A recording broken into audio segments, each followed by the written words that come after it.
શ્રીમદ્ ભગવદ્ ગીતા અધ્યાય 16 શ્લોક 11 તથા 12। શ્લોક 11। ચિંતામ અપરિમેયામ ચ પ્રલય અંતામ ઉપાશ્રિતાઃ કામ ઉપભોગ પરમાઃ એતાવત ઇતિ નિશ્ચિતાઃ। શ્લોક 12।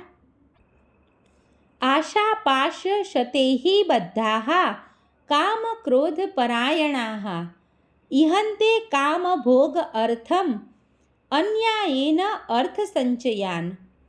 અનુવાદ: તેઓ એવો વિશ્વાસ ધરાવે છે કે ઇન્દ્રિયોની તૃપ્તિ એ જ માનવ સભ્યતાની મુખ્ય જરૂરિયાત છે। એ રીતે અંતકાળ સુધી તેમને અપાર ચિંતા રહે છે।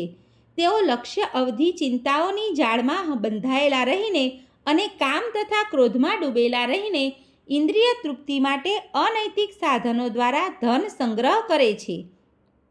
ભાવાર્થ: આસુરી લોકો માને છે કે ઇન્દ્રિય ભોગ એ જ જીવનનો અંતિમ ઉદ્દેશ છે અને તેઓ પ્રાણ જાય ત્યાં સુધી આ જ વિચારધારાને વળગી રહે છે।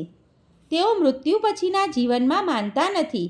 તેઓ એ પણ માનતા નથી કે મૃત્યુ પછી મનુષ્યને આ જગતમાં પોતાના કર્મ અનુસાર વિવિધ પ્રકારના શરીર ધારણ કરવા પડે છે।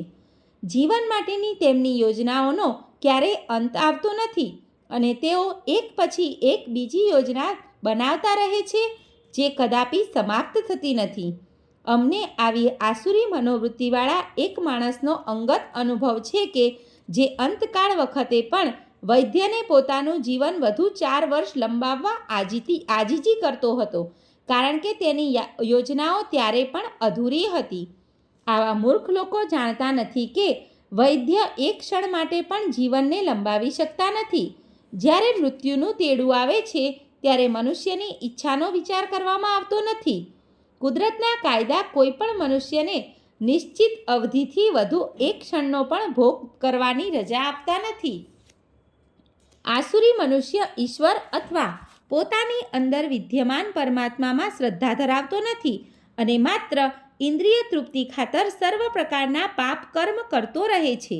તે જાણતો નથી કે તેના હૃદયમાં એક સાક્ષી હાજર છે। પરમાત્મા દરેક જીવના કાર્યોને જોતા રહે છે। ઉપનિષદોમાં કહ્યું છે કે એક વૃક્ષ પર 2 પક્ષી બેઠા છે। એક પક્ષી કર્મ કરતું શાખા પર લાગેલા સુખ દુઃખ રૂપી ફળ ભોગવે છે અને બીજું તેનું સાક્ષી છે, પરંતુ આસુરી મનુષ્યને ન તો વૈદિક શાસ્ત્રનું જ્ઞાન છે અને ન તો તેને કોઈ શ્રદ્ધા છે। તેથી તે ઇન્દ્રિય ભોગ ખાતર ગમે તે કરવા પોતાને સ્વતંત્ર માને છે અને પરિણામની પરવા કરતો નથી। સર્વે મિત્રોને દીપ્તિ જોશીના જય શ્રી કૃષ્ણ।